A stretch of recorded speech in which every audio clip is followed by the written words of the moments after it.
उन्हें अब याद भी नहीं कि वो कभी उन रास्तों पर बिला खौफ व खतर चल सके थे। ये वो इलाका था जो कभी चोरों और डाकुओं का गढ़ हुआ करता था। दिन के उजाले में भी लोग यहाँ से गुजरते हुए खौफजदा रहते थे। बुनियादी सहूलियात और तालीम के नूर से महरूम, गुर्बत की गहरी दलदल में धसी ये बस्ती एक कठिन जिंदगी गुजार रही थी।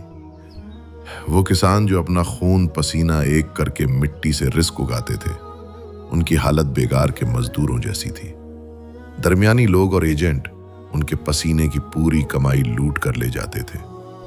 एक वक्त की भूख मिटाने की सकत ना होने के बायस वालिदैन अपने बच्चों को इस उम्र में खेतों और दुकानों पर मजदूरी के लिए भेजने पर मजबूर थे, जब उन्हें खेलना कूदना चाहिए था।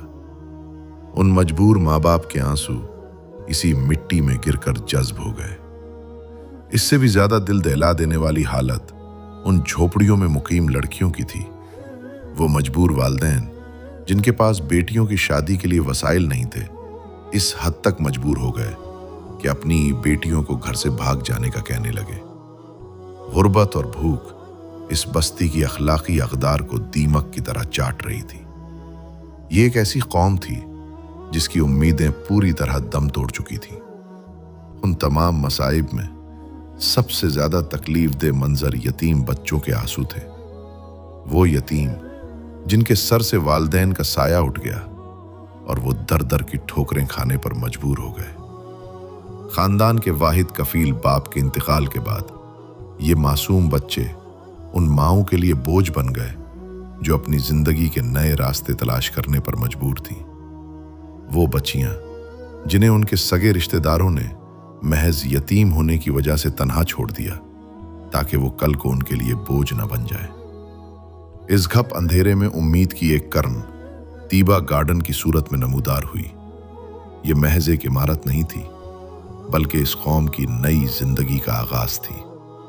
इस इदारे ने मजदूरी पर मजबूर उन मासूम बच्चों के हाथों में किताबें थमा दी। उन्होंने उन लड़कियों को गले लगाया जो दर बदर होने को ही अपना मुकद्दर समझ चुकी थीं, और उन्हें तालीम के जेवर से आरास्ता करके बाइज्जत रोजगार के मौके फराहम किए। वो यतीम जिन्हें बोझ समझकर ठुकरा दिया गया था, उनके लिए यहाँ शफकत और मोहब्बत का एक साया फराहम किया गया। और फिर बेबसी के इस आलम में जब माओं के पास कोई चारा ना रहा, तो महज ये सोचकर कि कम से कम पेट भर खाना तो मिल जाएगा, उन्होंने रोते हुए अपने जिगर गोशों को तीबा गार्डन भेजना शुरू कर दिया।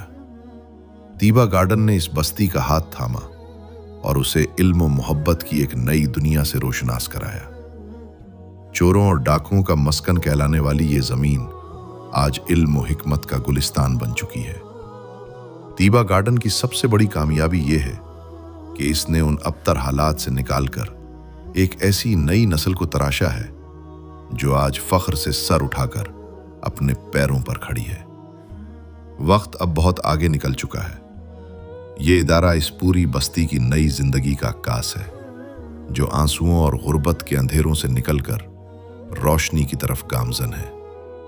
आज इस तब्दीली, इस मोहब्बत और इस देखभाल के 14 साल मुकम्मल हो रहे हैं।